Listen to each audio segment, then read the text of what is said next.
Nous sommes aujourd'hui à Vesle, commune du centre du département de l'Indre, à 15 km de Châteauroux. Nous sommes au manoir de Vildouin.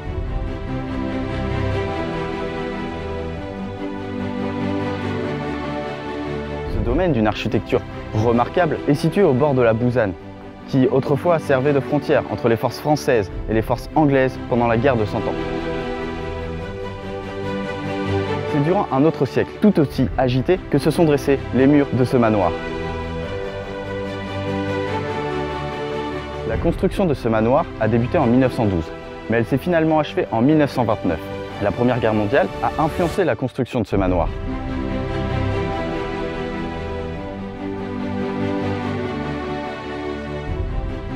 Bonjour à tous et bienvenue dans ce nouveau numéro d'Au Centre de la Question. Aujourd'hui, nous sommes reçus par Pierrette et Jean-Claude Limousin, propriétaires de ce manoir depuis maintenant 3 générations, qui nous ouvrent leurs portes pour une découverte très intimiste.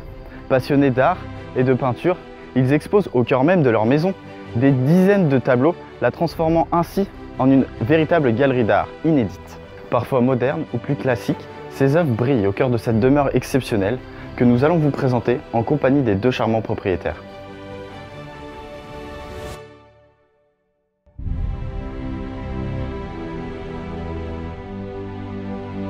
C'est l'histoire du manoir de Vildouin ainsi que son parc.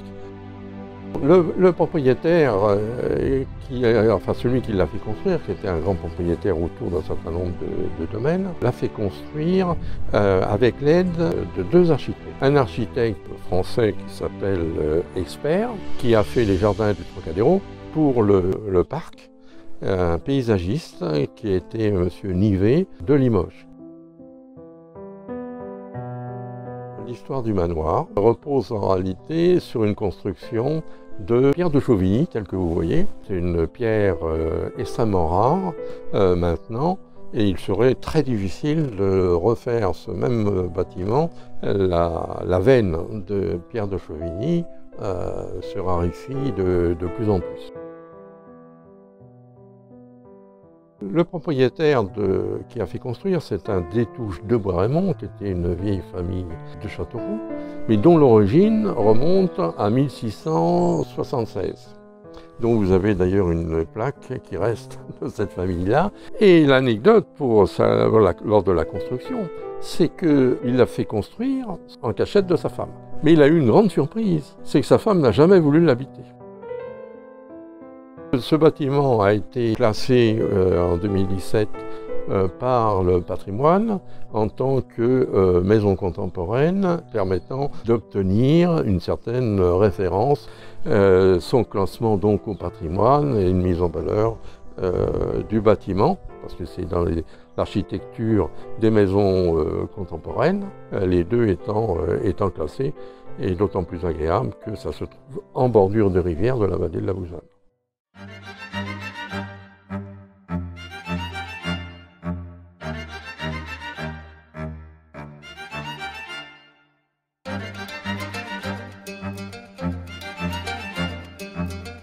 C'est plutôt une vie agréable à la campagne. Nous avons donc décidé d'intégrer cette maison où on venait seulement les week-ends ou pendant les vacances et de temps en temps. Nous avons ouvert cette galerie de peinture et là aussi nous avons fait des rencontres, alors plus des rencontres locales.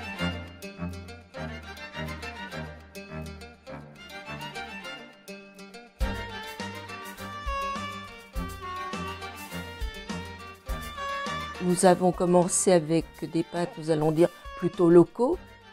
À la suite de ça, Paul Ambille, qui a accepté de venir. À partir de là, dès l'instant qu'il y avait cet artiste-là, les autres disaient « Ah ben si, à Paul Ambille, doit être un endroit voilà, où il faut aller ». Après, nous en avons eu un autre, un peintre officiel de la marine, qui fonctionnait très bien, Claude Fauchère.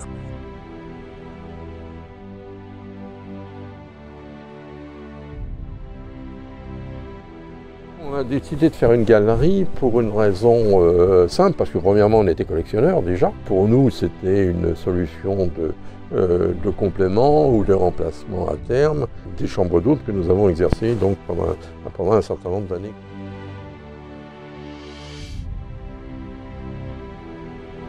On On a de plus en plus de difficultés aujourd'hui à trouver des peintres de renom.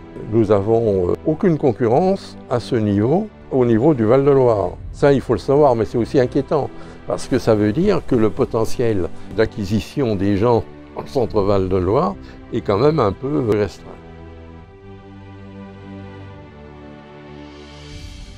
En ce moment, c'est la plus belle saison. Le calme, la tranquillité. Lorsqu'on dit souvent une feuille sur les gravillons, on l'entend parce que c'est tellement calme que le moindre petit bruit, c'est presque insupportable. Si vous voulez concilier l'art contemporain, peinture, architecture, concilier le tout dans un parc qui domine une rivière qui est la Bouzanne et qui fait partie des références architecturales tout le long de la Bouzanne, c'est une raison essentielle. Et puis venir découvrir l'étoile, évidemment, venir découvrir l'étoile. Et au bout de presque 20 ans, enfin de 20 ans, beaucoup de gens ne nous connaissent pas encore. Si vous voulez allier l'art contemporain à la fois de galerie, de peinture, d'architecture et de nature combinée, vous venez nous voir. Voilà.